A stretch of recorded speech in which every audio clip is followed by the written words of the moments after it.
A vacuum welcomes anything and everything. Kaya yung vacuum cleaner, walang laman yan, lahat ng tamaan niya, hinihigop, hinihitid. Ang tao dapat hindi maging vacuum. Ang ating pong pag-aaral ngayon, do not be a vacant lot. Kailangan ng tao, hindi laging bakante at libre. Ama namin sa langit, salamat sapagkat kayo Diyos sa makapangyarihan. Salamat Lord sa papala mo sa lahat ng mga nakarating ngayon. Salamat din at kayo ay nag-iingat sa amin. Dalangin namin pagpalain mo ang mga paparito pa at yung mga hindi makararating sa iyong sariling makapangyarihang paraan, bigyan mo rin sila ng mga blessings mo. Dalangin namin ngayon, Panginoon, ay kumilos po ang iyong Espiritu sa aming kalagitnaan. Patawarin niyo po kami sa mga kasalanan namin. Linisin niyo po kami nang maging karapat dapat kaming humarap at humingi ng pagpapala sa inyo. Kayo pong maging tagapagsalita. Payapain niyo pong loob namin, palakasin aming katawan, patalasin yung isip namin. Higit sa lahat, O Lord, alisin niyo po lahat ng balakid para makapagbigay kami sa inyo ng full concentration. Ano mang inaalala, katakutan, ano mang mga sagabal, ano mang mga negative feelings, Panginoon. We surrender at the feet of Jesus and ask you, be Lord of our hearts. Now be Lord of our minds. Speak to us powerfully. In the name of your Son, Jesus, we pray. Amen.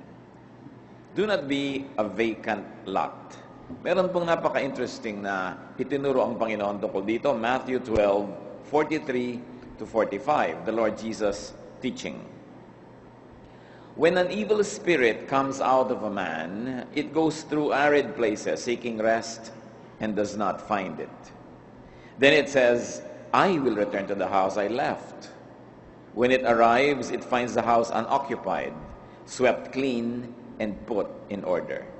Then it goes and takes with it 7 other spirits more wicked than itself, and they go in and live in there. And the final condition of that man is worse than the first. This is how it will be with this wicked generation. Napakalinaw, no, ang itinuturo ng Panginoon, kung meron daw masamang espiritong umalis sa isang tao, ito'y naghahanap ng malilipatan. At kung wala itong mahanap na mas mainam at mas gusto niyang malipatan, iisipin niyang balikan yung taong nilayasan niya. At sabi, makikita niya na nag-ayos-ayos yung tao, naglinis-linis, nagpaluwag-luwag ng kanyang puso, maluwag.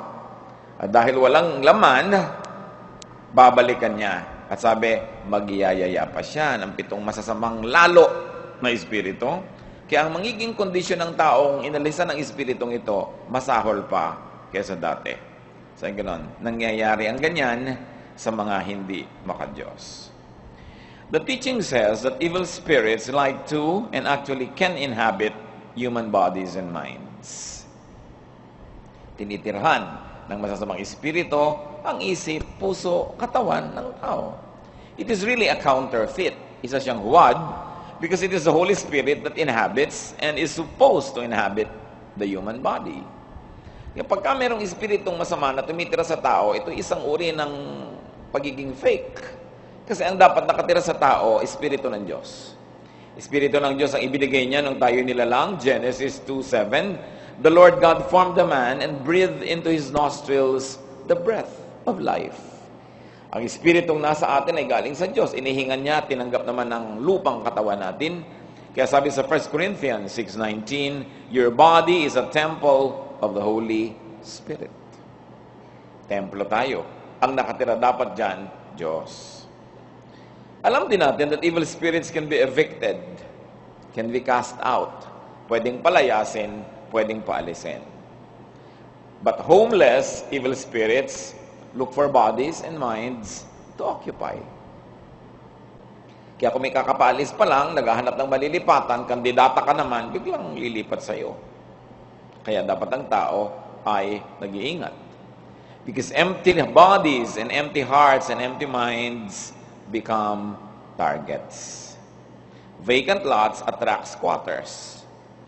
Empty hearts, empty minds, empty bodies attract evil spirits. Maraming forms of emptiness. Kaya maraming kasalanan at kamalian at kung ano-anong kapahamakan ang nagagawa ng mga tao na empty hearts. Yung mga nalulungkot. Kaya kahit ano na lang, yayakapin para sumaya lang kahit konti. Yung mga walang magawa, ang daming mga bakanting oras, walang laman. Nanghihingi ito ng magiging laman niya. Kaya ang bilin sa 1 Peter 5:8, be self-controlled and alert. Your enemy, the devil, prowls around like a roaring lion, looking for someone to devour. Laging naghahanap ang mga masasamang espiritu ng matitirhan, ng malilipatan. Alam natin yung kwento nung mga masamang espiritong nakatira sa isang lalaki na nung pinalayas ang Panginoong Hesus, lumipat sa 3,000 baboy. Ang dami pala nilang nakatira doon sa tao na yun, kaya gano'n na lang pagpapahirap na ginawa nila doon.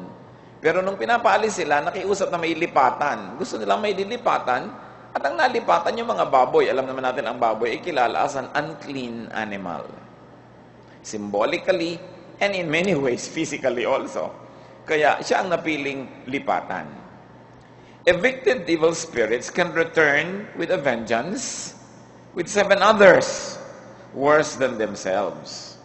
Kaya pagka nagkaganon, mas masahol pa. Kahit naman sa sakit, yung nabinat, mas malala pa ang kalagayan kaysa doon sa original na sakit. Gumaling ka ng konti pero hindi pa, biglang nasobrahan ka ng pagod, sabi nila, nabinat ka, mas malala, mas mahirap pagalingin. Once bitten, twice shy. Merong mga nangyayari sa mga tao na pag may nararanasan sila, mas masahol ang nangyayaring kondisyon ng isip nila kesa nung una pa. At ganyan daw ang katotohanan.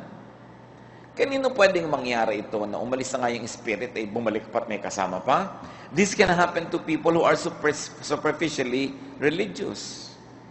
Yung mga religious but not spiritual.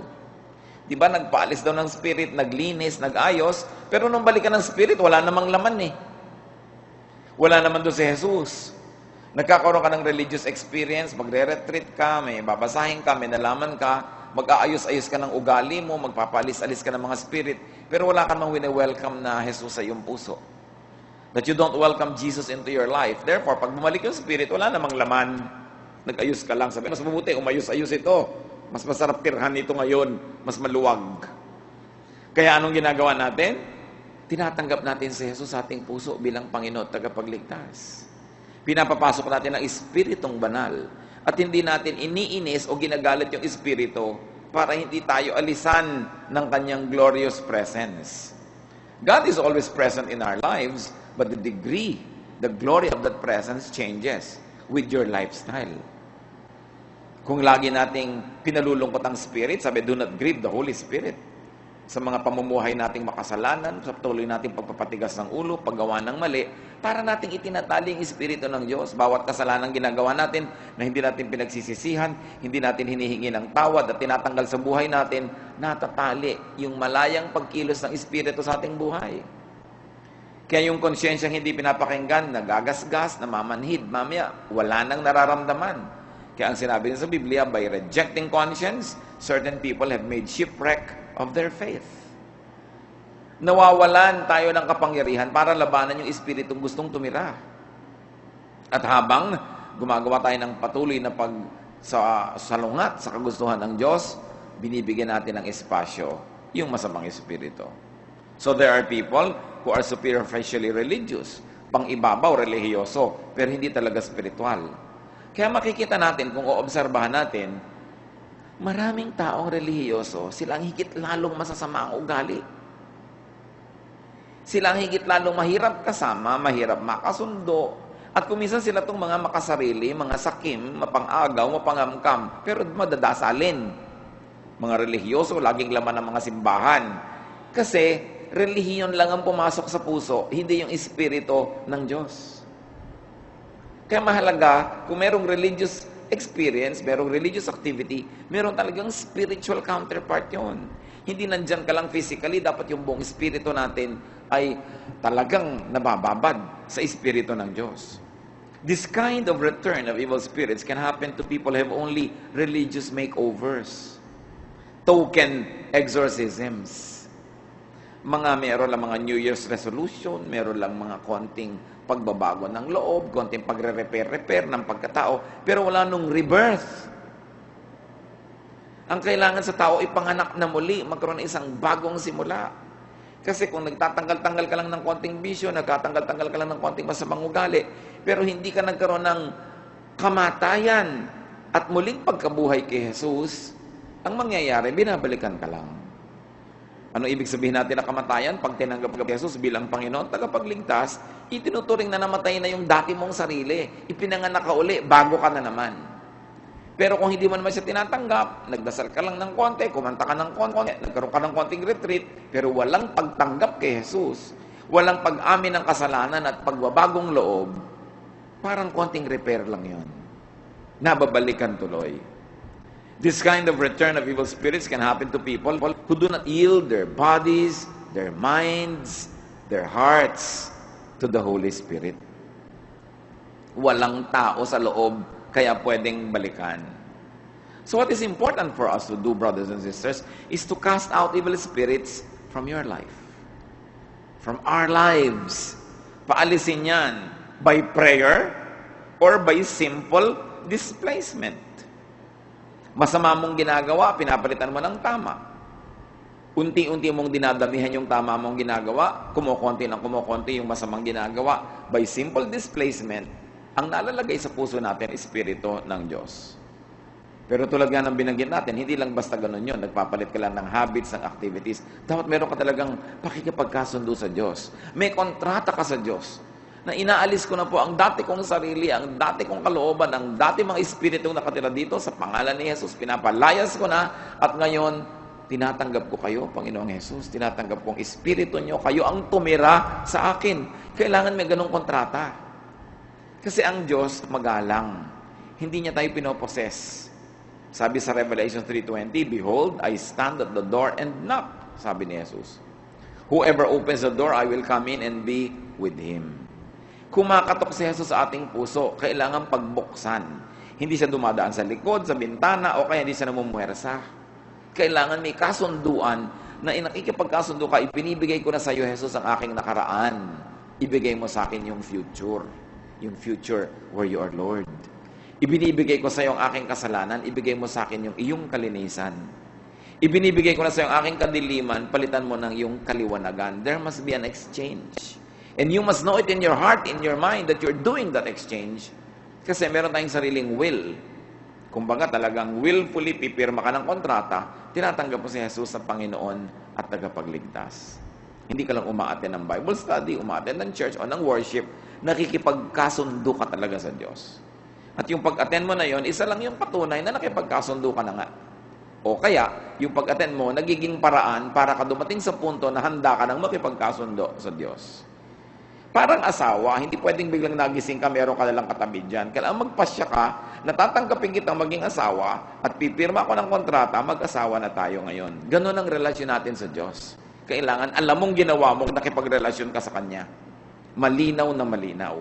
At pag nangyari yon, nawawala ng karapatan ng masasamang espiritong balik-balikan ka. Kaya kung minsan, yung mga parang sasabihin nila, ay naku, napoposes ito, ay naku, inaalihan ang masamang espiritu, o ito, nakukulam, etc., etc., ipagdadasal, retral, usok-usok, kung ano nang pinaggagawa, mamaya nababalik-balikan. Paano hindi naman tinatanggap si Jesus sa Panginoon at tagapagligtas? May kulang. May espasyo na pwedeng pasukin muli. So we cast out evil spirits from our lives. Mark 16:9, it says that Jesus appeared first to Mary Magdalene, out of whom he had driven 7 demons. 7 pala ang nakatira kay Maria Magdalena na pinaalis ng Panginoon. Ngayon yan, may pinaalis na, umalis ka dyan at umalis nga. Pwede rin naman na, halimbawa, ang nakatirang demonyo kay Maria Magdalena ay demonyo ng kalungkutan. Yun ang laging nasa puso niya at nasa buhay niya. Pero minahal siya ng Panginoong Jesus, tinanggap siya. Kaya, napaalis yung lungkot na yun, napaalis yung espiritu na yun, napalitan ng espiritu ng kapayapaan, kasiyahan. Maraming kahulugan yung pagpapaalis ng evil spirit, hindi lang yung tinataboy mo ng ingay tulad ng ginagawa pag New Year, o kaya pag merong eclipse, nag-iingay-ingay ka, bang, bang, bang, bang, alis, bad luck. Yan ay seremonya lang, pero ang tunay na pagpapaalis, yung pinapalitan mo ng tama.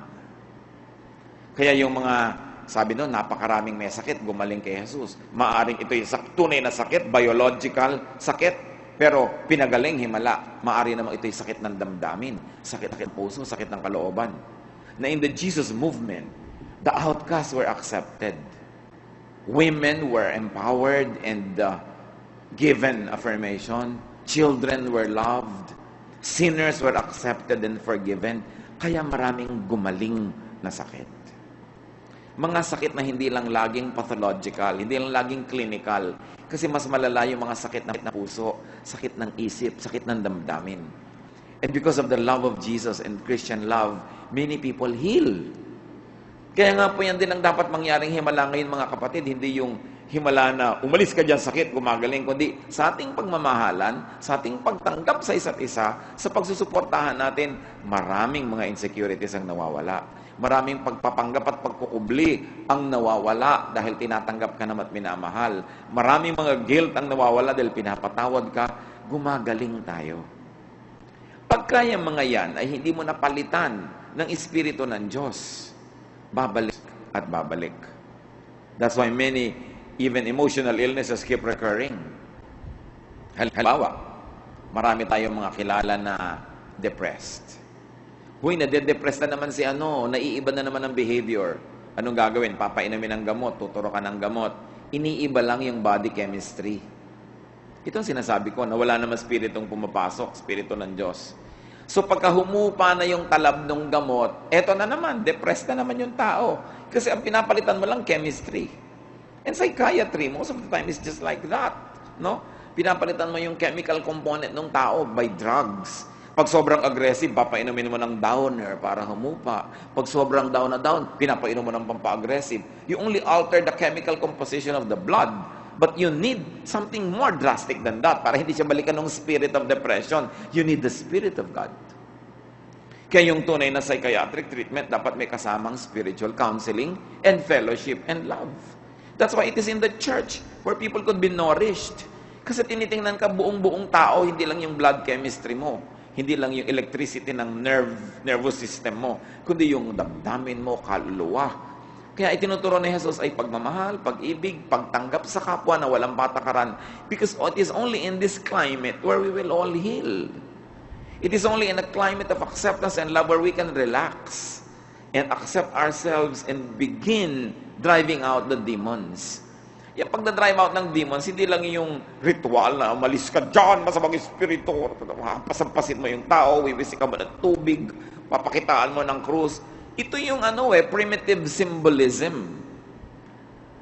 But as you can see, in the Old Testament, it's very primitive. Talagang kitang-kita mo yung mga phenomenon. Pero sa New Testament, mas abstract na. Ang usapan, spiritual, mas symbolic. Sa ating buhay ngayon, dapat dinadala po natin yung ibig sabihin ng pagpapalayas ng espiritu sa ganon. Meron kang nanay na depressed, paano mo papalayasin yung espiritu? Samahan mo, ipasyal mo, ipag-shopping mo. Pagkatapos, patanggap ka po kay Jesus, ipanalangin mo siya, mawawala yung espiritu. Hindi lang yung the power of Christ compels you, masamang espiritu, balis ka sa kanyang katawan. Hindi lang ganyan yun. It's very primitive. But to love heals. So what do we do? Evil spirits can be taken out of our lives by taking out bad thoughts. Gusto niyong alisan kayo masamang espiritu, stop having bad thoughts. Stop having bad deeds. O kaya, stop bad projects. Kung ano man yung ginagawa natin sa buhay na alam natin, gumagamit tayo ng mga kasangkapan ni Satanas na masama. Stop it. Stop bad habits. Habits that destroy your body, that destroy others. Habits that are not useful and productive. We must cut bad associations. Pakikipagmabutihan natin sa masama. Kung ano-ano pa. And we are to replace them with good thoughts, with good deeds. It's not enough to stop doing something bad. You must begin doing something good. Para may laman ka na tama. Pagbalik ng bad, may tao na doon. Yung good ang nandun. Hindi na siya pwede. Kaya tayo nababalik-balikan, na uulit-uliting bigyan na infection kasi wala namang laman. What is the lesson here? Do not leave space for evil spirits. Sabi sa Ephesians 4:27, do not give the devil a foothold. Kailangan walang pwedeng hawakan. Halimbawa, dati kang naninigarilyo, gusto mong tumigil, pero may baon ka rin naman, 2 sticks. May space. Doon papasok yun.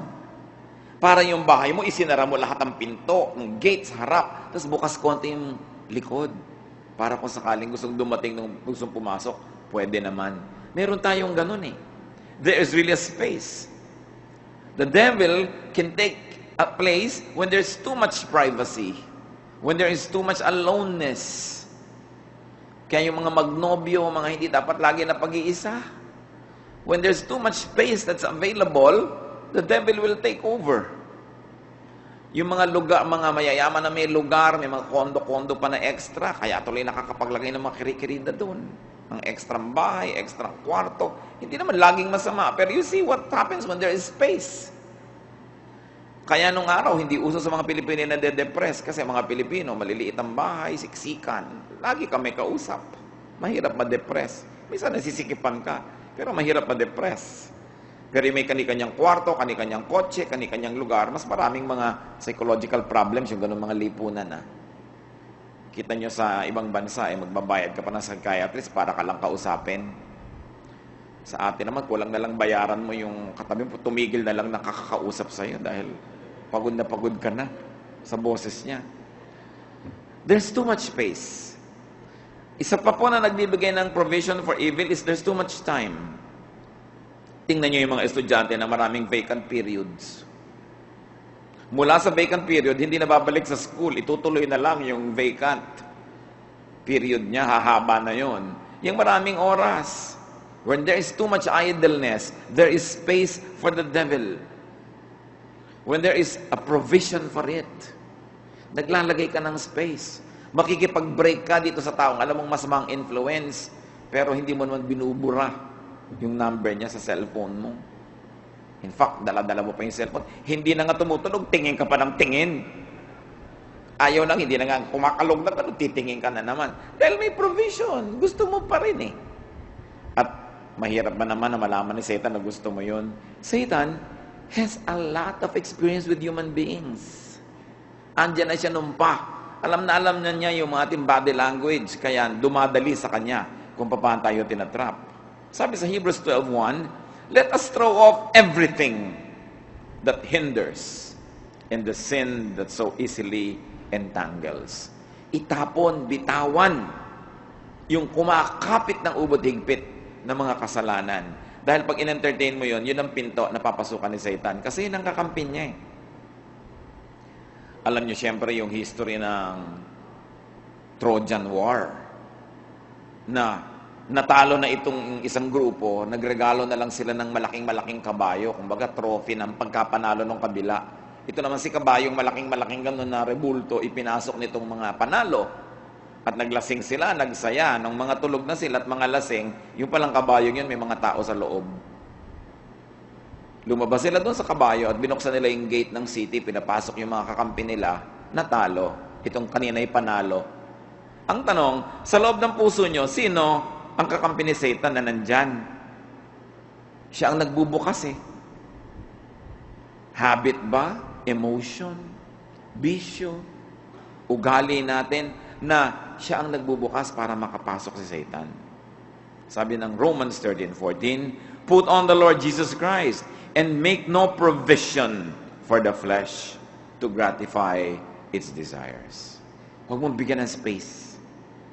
Kung alam mo na matetempt ka, halimbawa na gumawa ng mali, tagtarin mo ng trabaho yung buhay mo para pagod ka na, makatulog ka na. Punuin mo ang iyong activities. Punuin mo ang iyong space. Kung alam mo na hindi mo makontrol ang iyong sarili, lagi kang magsama ng mga mahihigpit na tiya o nanay o kapatid, hindi ang isasama mo pa yung mga konsentidor mong kaibigan. Ano mangyayari? Matutuloy yung gusto mong gawin. Kasi you are making provision for evil. Pinaghahandaan mo na makapangyari siya. Nagbubukas ka ng pinto sa likod. Kaya yung mga gustong gumawa ng mga himala, ayaw na nababantayan. Ayaw na na-check. Ayaw na natatanong. Yung mga nagtatanong ka, nasan ka kahapon? Anong ginawa mo? Nagagalit. Paano? May inililihim. Pero kung alam natin na hindi na natin makontrol ang sarili natin, mahalagang mag-enlist ka na ng tulong ng iba na magkokontrol sa'yo hanggang bumalik ang iyong kabaitan ng loob at bumalik ang ating pagiging makadiyos at kaya mo na uli ang iyong sarili. Dapat ganun. We must be accountable. But people who would like to do many, many sinful things don't like to be accountable. Children don't like to be accountable to their parents. Spouses don't like to be accountable to their partners. People don't want to be accountable to their superiors kasi meron silang gustong gawin na mali. Kasi kung wala ka namang gustong gawin na mali, ano ba naman checkin ka? Ano ba tanungin ka? Kaya napakahalaga nun. Let the Holy Spirit and let the Spirit of God dwell in you. Paano ba tayo tinitirhan ng Espiritu ng Diyos? Paano ba nangyayari yon? Kayo, anong mga bahay ang gusto niyong pasyalan? Anong mga bahay ang pag nandun kayo, napapasok kayo, gusto niyong umalis? Anong mga lugar ang pag nandun kayo, gusto niyong magstay na matagal? Di ba yung hiyang sa inyo? Yung nandun yung gusto niyong makita, nandun yung gusto niyong maamoy, nandun yung gusto niyong mga madinig. Kaya marami mga bata ayaw mag-uwian kasi puro away na didinig sa bahay nila. Puro na lang sigalot, puro gulo. Wala namang makain. Ang mga tao wala nagluluto. So, paano ka mawiwiling uuwi sa ganung mga bahay? So, ang tanong, paano mawiwili ang Espiritu ng Diyos na nakatira sa ating puso? Ano dapat na pagdidinig niya pag nandyan siya? Alam niyo naman ang mga gustong madinig ng Diyos, di ba? Anong gusto niyong mapagkikitan niya? Ano bang mga ayaw niya? Kasi pagka laging nakikita niya ayaw, ilalayuan ka nga. Kaya dapat ang buhay natin attractive to God. Yung hindi siya nandidiri kasi ni ayaw niya lumapit kasi ang dumi-dumi. Colossians 3:16, let the word of Christ dwell in you richly, as you teach and admonish one another with all wisdom, and as you sing psalms and hymns and spiritual songs. So sabi, yan, pagka nagsasalita kayo, yung magagandang mga bagay ang lumalabas sa inyong bibig, mga awit na makalangit, mga awit na nakakapagpaganda ng kalooban, mga masasaya, magagandang mga bagay. Yan ang gusto ng Diyos. So we be filled with God and with things of God. Ang ipis, ayaw niyang tumira sa malinis na bahay. So pag may ipis sa bahay niyo, marumi. Ngayon, kung malinis yung bahay niyo, baka yung kapitbahay niyo ang lapit, lumilipat sa inyo. Pero ayaw ng ipis nung nadudulas siya sa linis. Gusto niya marami siyang nakakapitan ng mga kalat, mga sauce, mga dumi. Kaya kung gusto niyong tira kayo ng ipis, mag-iwan kayo ng mga tira-tirang pagkain, mag-tira kayo sa lababo niyo sa gabi ng konting mga leftover, may mga ipis na dyan. Ganon din naman sa masamang espiritu. Ang gusto niyan, tirhan yung marumi. Kung ayaw nating tirhan tayo niyan, linisin ang ating pag-iisip, linisin ang ating buhay, at punuin natin ng mga bagay na malilinis, mababango, na ayaw ng mga sakit, ayaw ng mga ipis at daga. Philippians 4:8, whatever is true, whatever is noble, whatever is right, whatever is pure, lovely, admirable, if anything is excellent or praiseworthy, think about such things. Sabi niya nang ilagay niyo sa inyong puso yung mga kapuri-puri, kanais-nais, maganda, kahanga-hanga. Yan ba ang lumaandar sa isip natin? Pag laging marumi ang takbo ng inyong isip, pag laging malisyoso, pag laging marumi ang mga salitang lumalabas sa ating bibig, marumi ang ating ginagawa, huwag na kayong magtaka kung bigla tayong gustong tirhan ng masamang espiritu. Kasi hiyang siya doon. Nasasarapan siya. So torture the devil, have a clean life. Hindi ka matitirhan. Ephesians 5:15-20, be very careful then how you live, not as unwise, but as wise. Be filled with the Spirit. Speak to one another with psalms, hymns, and spiritual songs. Sing and make music in your heart to the Lord, always giving thanks to God and Father for everything. So thankful, grateful, always praising God, ito ang nagpapaalis sa masasamang espiritu. Pero pag lagi kang nagrereklamo, kahit kanina, konti lang yung reklamo mo, dumaan ang masamang espiritu, nakita nagrereklamo ka, yun ang gusto niya, dadagdagan ka niya ng mairereklamo, titirhan ka pa niya, palalabuin niya ang isip mo, mamaya hindi mo na alam kung bakit galit ka na lang lagi sa mundo at galit ka sa lahat ng bagay. Kasi may nadadapuan, may foothold. Nasubukan nyo na ba halimbawa na sa inyong bahay meron kayong isang bisita. Tapos dahil sa kanya, ang dami niya ibang kakilala, nagpasukan din sa bahay nyo. May foothold eh. Meron ganon. Kung minsan, barkada kayo. Yung isa pala away, kasama nyo. Ang dami niya palang kaaway. Dinumog siya, nadamay na rin kayo. May foothold eh, napasok kayo eh. So, ano yung mga foothold na yan? Ano yung mga nagiging dahilan para kakapitan? Paano? Alam niyo ba yung laro na agawan ng buko na pinaliguan ng mantika? Di ba? Ang hirap na mga hawakan yung buko na basang-basa ng langis. Ngayon, kung yung buko may mga tangkay, di ba? Mas madali. Kaya yung hinuhuli yung baboy na binuhusan din ng mantika na contest, ang hirap na mga hawakan yung baboy. Pero kung yung baboy, ang dami niya mga ribbon, ang dami niya mga belt, ang dami niya mga bracelet, dadali mong hawakan. Eto ngayon yung mga hinahawakan ni Satanas sa atin. Bakit tayo nahawakan? Bakit tayo nakokontrol? Ba't tayo napapaikot dito? May hawakan eh. May handle. Ano yon? Karumihan, kasalanan, mga mali. Na dapat doon wala. Mahirap tayo niyang kontrolin pag wala siyang mahahawakan. Kaya ang sabi, alisin niyo lahat yan sa buhay niyo. Kung napaalis siya sa Satanas, hindi kayo mabalik-balikan kasi wala siyang mahawakan. Fill your heart and mind with God and with godliness. Fill your life and time with godly activities and ministries and studies. Blessing po na mapagod sa mga ganitong bagay.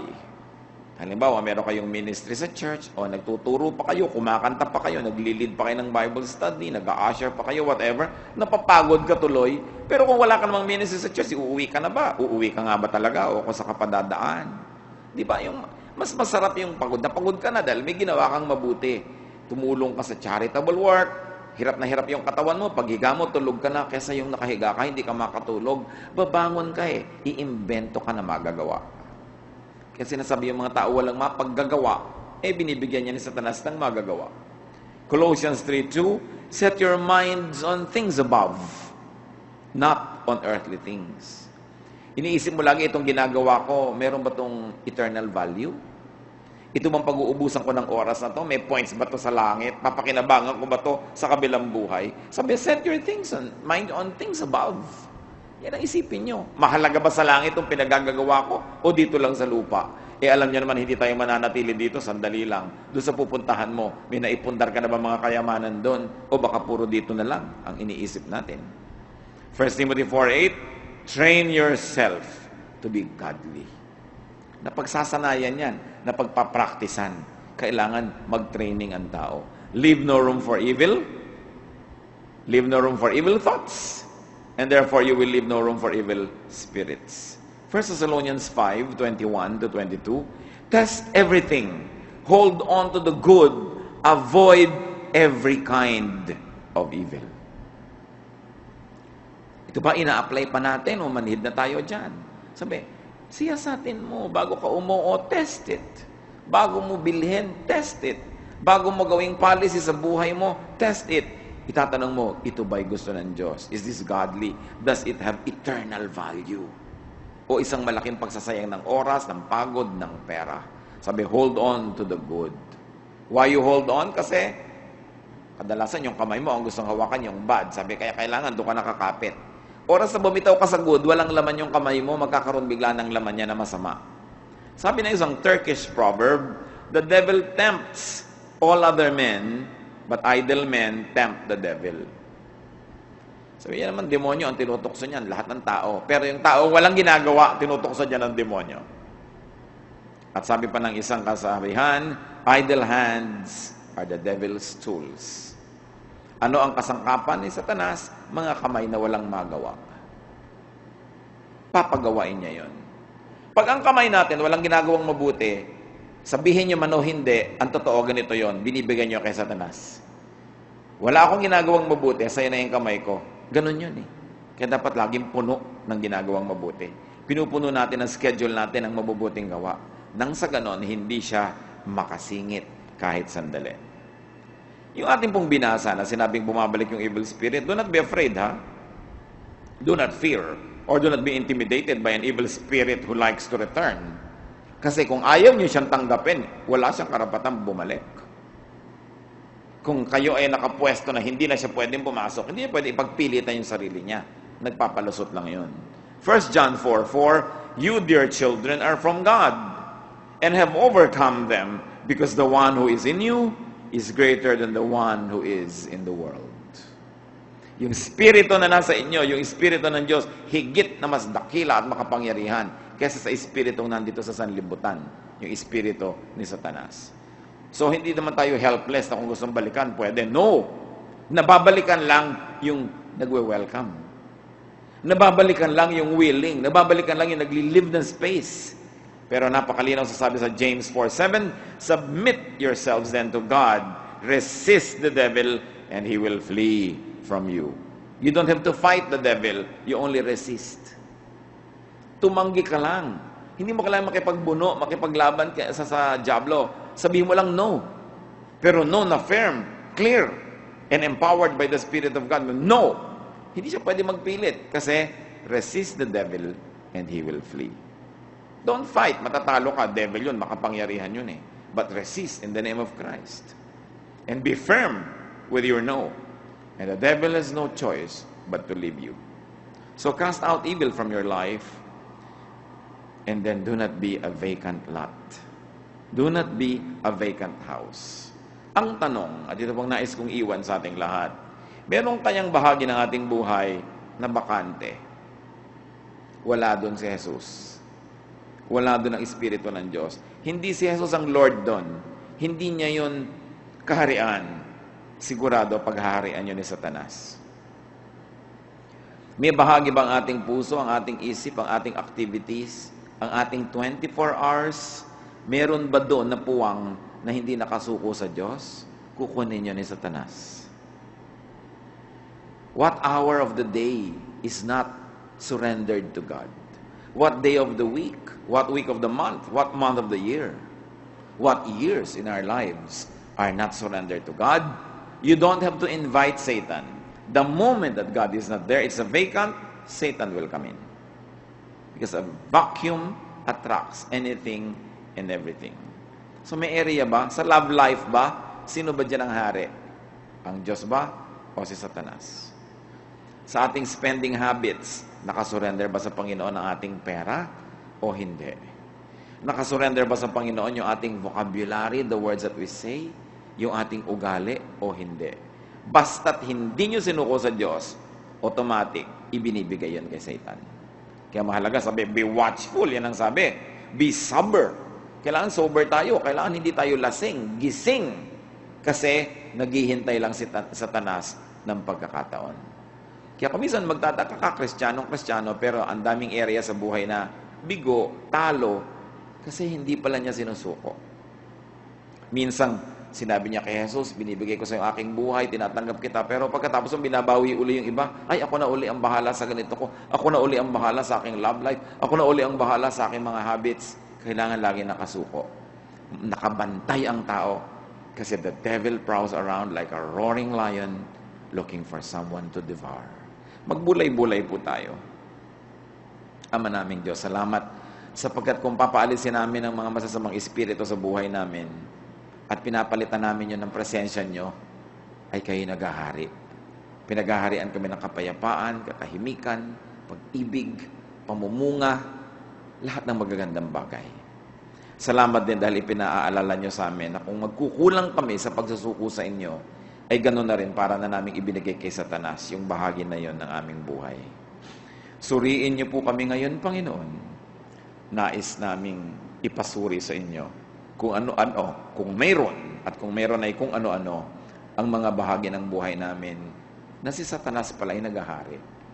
Siya pala ay naghahari-harian doon, bagamat wala siyang karapatan. Panginoon, suriin niyo po kami.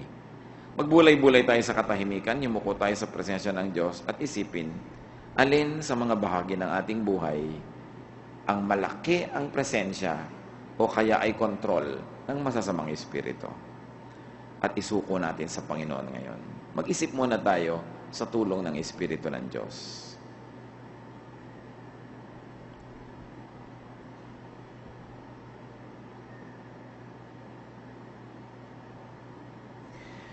Meron po ako mga nais ipanalangin. Yumuko po tayo and may help you to concentrate. Close your eyes.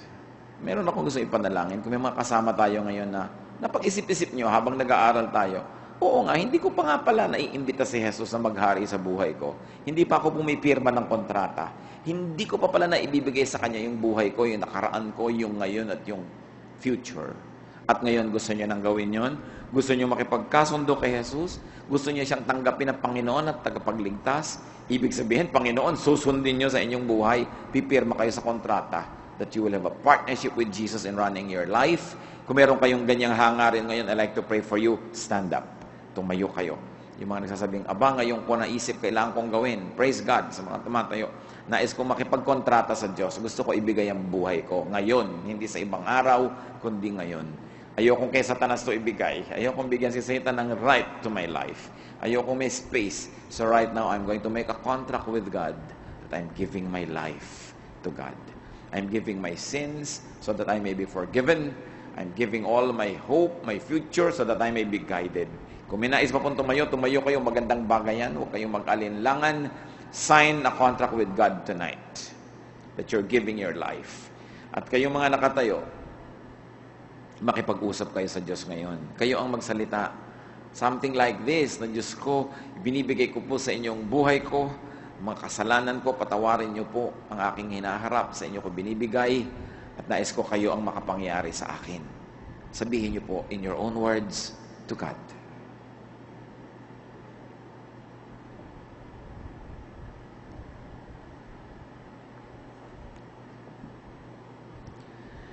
At kung kayo po ay nanalangin ng ganyan, anyayahan nyo ngayon si Jesus sa inyong puso. Tanggapin yung Panginoon nyo, tagapagligtas, kaibigan, tagapagpagaling, kasama habang buhay at hanggang sa kabilang buhay.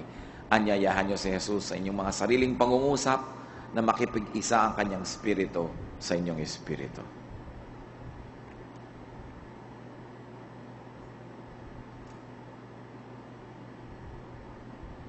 Salamat, Panginoon, sa pagkilos nyo sa puso ng mga taong nakikinig sa inyong mga paalala at ngayon very especially sa mga tumatayo sa inyong harapan.